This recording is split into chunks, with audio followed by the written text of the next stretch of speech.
Wall Street Memes Casino, I'm fine. and Sportsbook. This is Carl McGuigan for IFLTV. Do you know what I've realised whenever I interview? If I just let you sit in your phone, I'll sit here for 5 minutes and I'll lose 5 minutes of interview time. Got a bone to pick with you as always, Edward. I messaged you. Flagship event. First time getting involved in a promotion.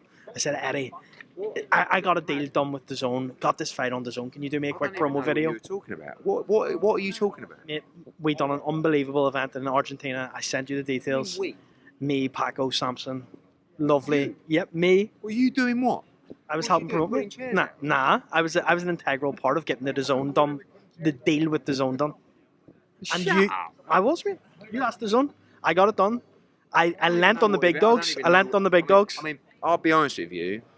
It's a little bit of a worry that you promoted an event on DAZN It isn't. that I've never heard of. Well, that is actually now that's an issue you're going to have with DAZN. Well, that's an issue with the promoter. Nah, It's the promoter's it was a job. late deal with Carl, DAZN. It must have been really late.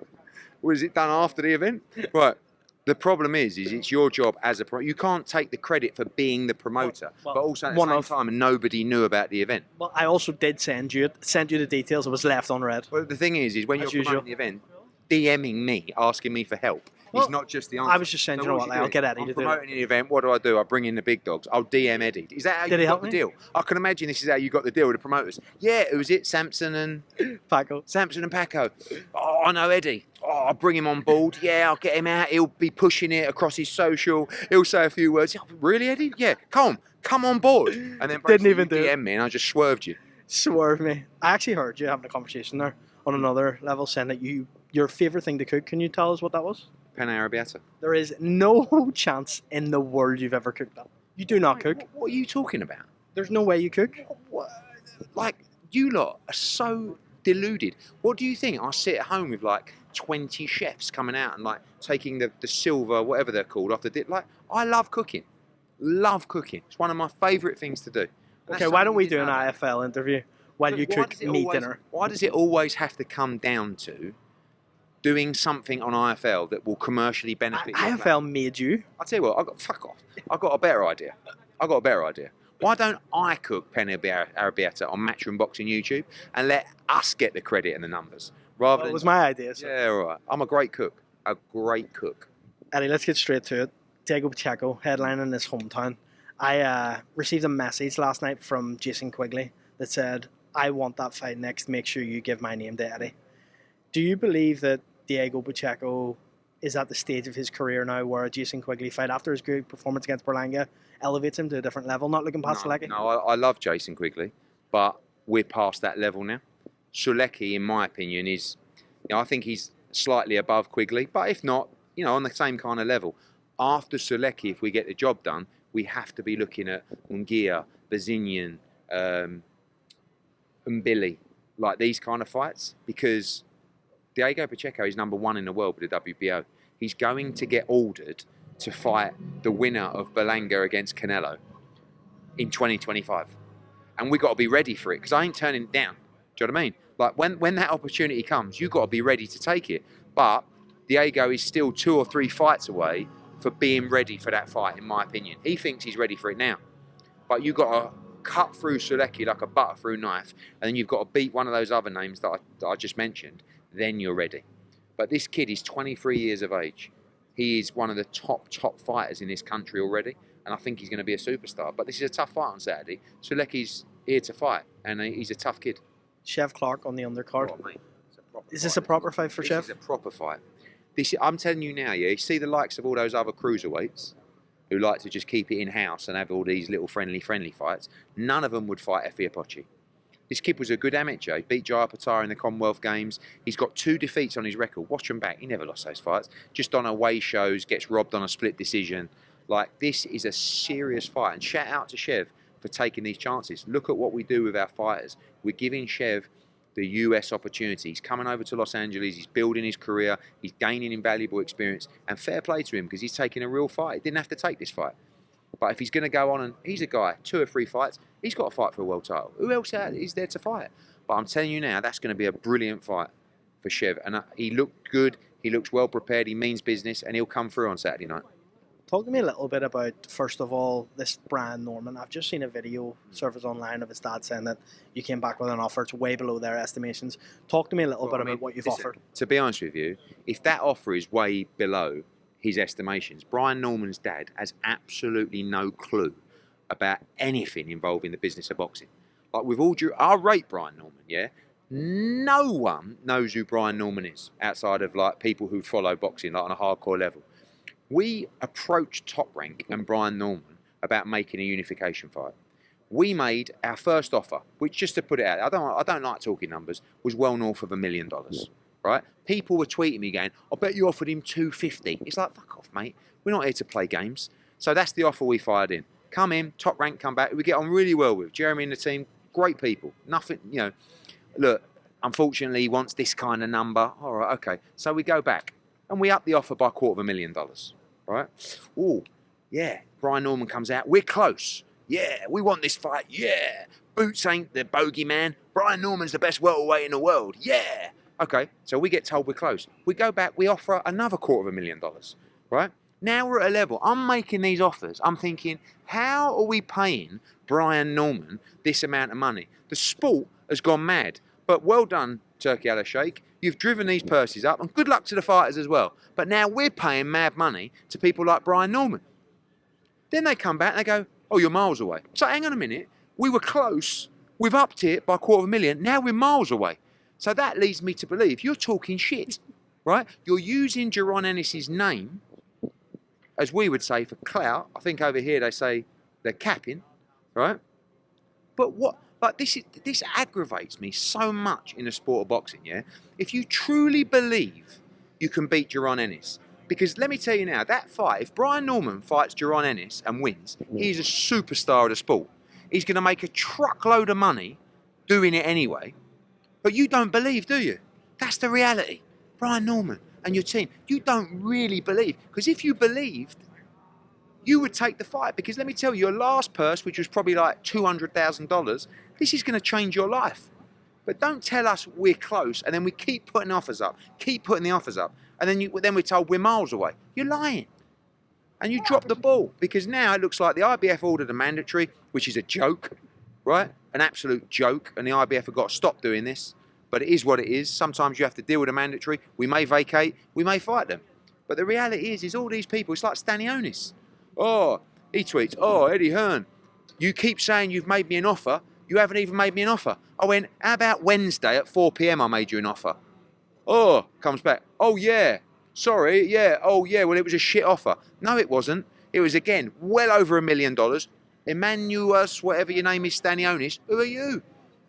Can you beat Boots? You're getting offered a truckload of money for a unification fight. You talk shit. You know you can't beat Jaron Ennis. You don't want to fight him.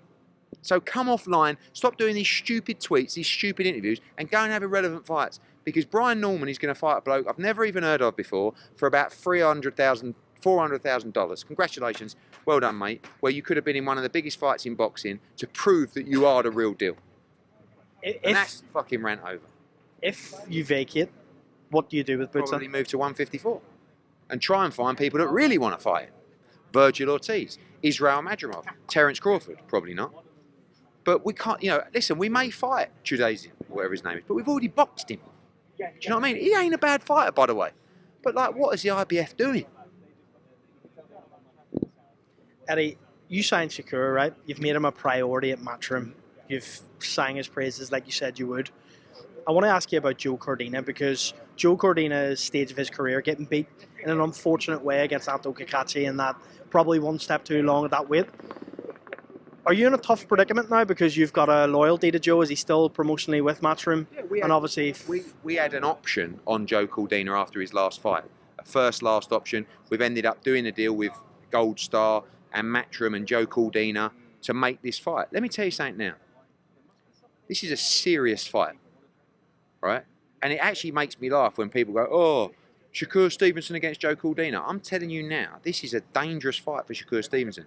Joe Cordina is an exceptional talent. He smashed Ogawa to pieces in a knockout of the year. He had a war with Rakimov to become a two-time world champion. He fought Kakachi, right? Probably shouldn't have been at 130. Got hit after the bell, right? No, don't wince. Mate, watch the fight back or after the break. When the ref says break and stop the action and you get 1-2 after, now I'm not saying that your man wouldn't have won the fight, but he never recovered from that, right? He got stopped. Tell me a fighter that Shakur Stevenson has beaten that would definitely beat Joe Cordina. Joe Cordina is a serious fighter. And when you say about, it makes me laugh as well, but, you're bigging up Shakur Stevenson. It's out of order on Joe. Out of order on Joe. Joe is making a fortune on October the 12th. And good luck to him. Because Joe wants the biggest fights and he wants the most amount of money. And he's been like that for the last couple of years. Right? And the only kind of fights that Joe is going to get up for is moments like this. And that is why this is a dangerous fight. Yes, of course I'm going to champion Shakur Stevenson. I think he's a pound-for-pound talent, and I think he's a favourite in the fight. But if you ain't ready and you ain't up for this fight, you're going to have your hands full, because Cordina can fight, and he's got the bit between his teeth. He's like that, Joe, He's a ballsy kid, and he's thinking, fuck you all. I'll show you. This is a great fight. I mean, we've got Bivol Beterbiev October the 12th, the main event, our boy Bivol. That's co-main event, Cordina against Shakur. This is an unbelievable night, but Joe's up for this fight. You're talking about Riyadh season there, going to Saudi Arabia. I think the question on a lot of people in the UK's mind is the UK being left at the wayside a little bit, Eddie? Because you've built your business off the back of being successful in the United Kingdom, and now, the last fight we had there, which isn't your fault either because there's been injury pullouts, but was Fisher-Babbage. We're going to have an announcement tomorrow that Johnny Fisher's returning to the Copper Bosch on the 28th for that event, but is it hard for you to maintain this business now because it's changing so quickly and that you've got so many fighters? I look at the past 2 weeks, right? Frank Warren signed maybe north of 10 fighters the past 2 weeks. We haven't seen Matchroom sign anyone. Is that because you haven't got enough shows at the moment in the UK to facilitate those? We've got loads. We've got just as many shows as Queensbury in the UK, but we've got a lot of fighters that we want to develop, and we've got a lot of prospects. We don't need to be signing every fighter that comes available. We will be signing 3 to 4 to 5 Olympians, probably 5 Olympians in the next 2 weeks. You're meeting a great one this week. We're not going to say much more about that. But we want top talent, not talent that's available to everyone. We want the one that everybody is scrambling for, and we want to win that race. When you talk about the UK, I think we were very unlucky that last week it was supposed to be Regis Prograis against Jack Catterall. Unfortunately, that was delayed. So I think, obviously, when you look at the UK market, you've also got the small matter of AJ fighting Dubois in front of 96,000. When that event happens, you don't want to run too much around it. I mean, we are going in London the week after, but we had no choice because Dalton Smith got injured. So we've had a little bit of bad luck on those 2 shows, but I think over time, I don't think the UK product has overly deteriorated. I just think that you're comparing it to Riyadh season events. And of course, Riyadh season events are standout events. Sometimes financially, obviously people are prepared to lose a lot of money on events for exposure and to make moves within a market. Well, what do you do then with the guys? I'm not going to say like world level fighters, but maybe fighters are touching fringe of European level that you need to get out. What are you going to do then? I've seen obviously some of your prospects on top tier shows and things like that, but is there we have more than enough shows to service, but we've got a show on September 28th, we've got a show on October 26th, we've got another show on November 30th, we've got Monaco in December, we've got Riyadh season October 12th, we've got Riyadh season Wembley. I mean, we've got more than enough shows for our fighters, but we've got to make sure that the quality is good. We've got to make these big fights in the UK. And it is difficult because, of course, the purses through Riyadh season are going through the roof. And they're not really sustainable, in my opinion, for the sport of boxing. And they're definitely not sustainable in the UK market. But not everybody gets the opportunity to fight on Riyadh season. So we've got to make sure that we are making great cards, but we've got to make sure that we are making sure that the fighters are in real fights. Do you know what I mean? I think that's the key. Because moving forward, we've got September 28th with Johnny Fisher, October 26th, a big night of boxing, Prograis against Catterall. Again, November 30th, we're hoping that we can get Yafai Edwards over the line. It's going to be a big fight. We've got Crocker against Donovan. Looks like it's going to get made. I mean, we've got... But where's that going to land, Crocker Donovan? In Ireland. Where? In Ireland. You'll find out very soon. And the Monaco fight, is that going to be a UK headliner? Yeah, absolutely. Yeah, there'll be UK fighters on the card, yeah. But, I won't lie to you, Colm. I am looking at the UK thinking we need to make some statements. Do you know what I mean? And when I say that, and those conversations are happening, that statements will be made. And I'm excited because I think we've got to maintain the position of keeping the product as strong as possible in the madness of Riyadh season. Because, you know, you see like the response from Riyadh season, October 12th, some people going, well, that's not a great card. It's like, oh my God, what are you talking about? I mean, I'm looking at that card going, fuck, how? I mean, that kind of card makes one of our UK cards probably look weak, right? And there's nothing you can do about that because we're not going to lose 10 million on a show. So, you know, I think that what Riyadh season is doing is incredible for the sport. And we're all benefiting from that. We've got to make sure that we maintain our position in the UK, and some of that money is reinvested into the UK shows to make sure the product remains. Have you spoke to AJ recently with Dubois fight pending? Only via text a couple of days ago. I'm going to go and see him next week. The word is looking sensational, but we'll see on September 21st. I'm very confident. I think he puts in a demolition job performance against Daniel Dubois. Eddie, I'm probably going to get in trouble for saying this because it's not out yet, but there's an interview coming out on Saturday with Carl Froch that COLM done, and Carl says that he's got no beef with you at the moment, but he's a bit upset that you said in January that you were going to contact him. You text him one text saying, let's spit the fat, and then you never got back to him again after that. And he said in the same breath that if the people want to know what this is about and you don't reach out to him, he'll tell the people. Just your reaction to that? I'll tell you what it was about. It was kind of like a conversation where Carl put in a good word for me with Anthony Joshua many years ago, and almost like, oh, don't forget me kind of thing. So I would always expect, because of the job that I did for Carl Froch, I'm not sure that, I haven't watched the interview, so I don't even trust what you say, but if he has threatened to tell the world what it's about, that is... I'll let you watch it really quick, because I think it's only fair that you get to see it, so let me just... Are you cool with Eddie Hearn?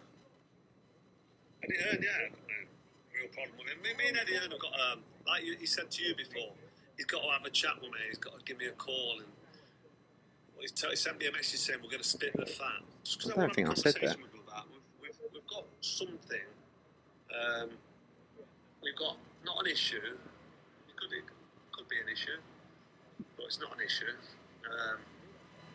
That me and Eddie need to have a conversation, and he knows we need to have a conversation. That's why I said to you, "Oh, I need to talk to Carl. Yeah, I've got to have a chat. I've got a message. I've got to speak to him."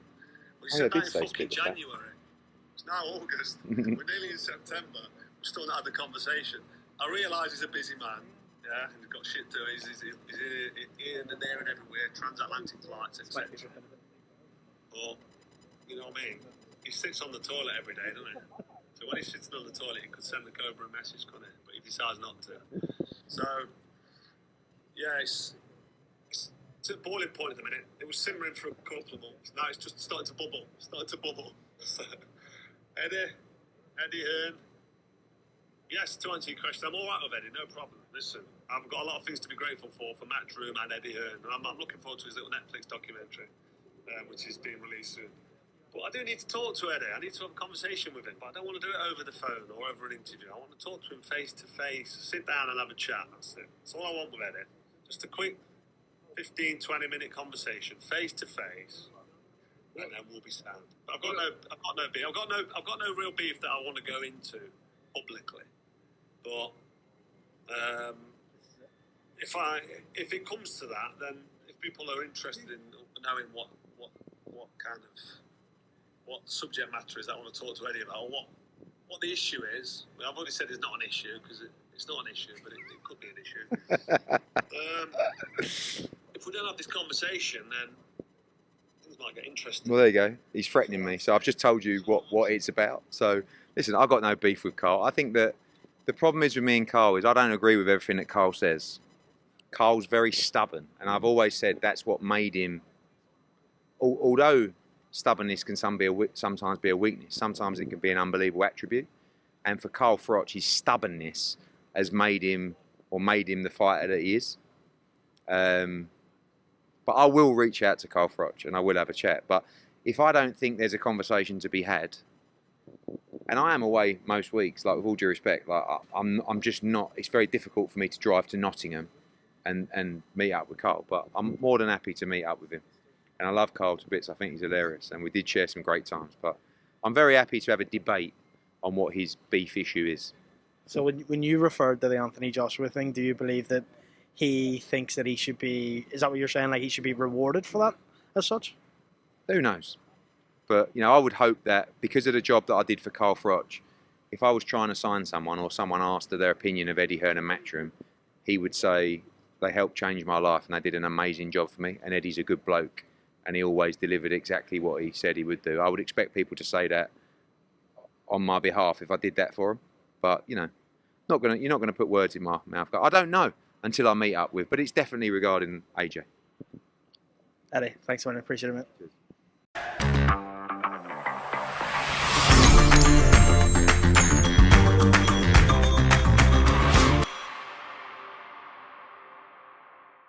Wall Street Memes Casino, I'm fine. and Sportsbook.